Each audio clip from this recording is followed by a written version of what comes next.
labadaasi waxaan hayn hora looga wahayo waa nin iyo waagii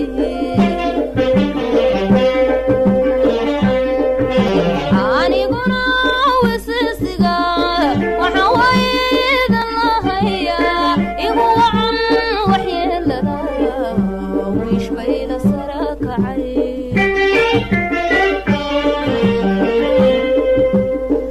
aniguna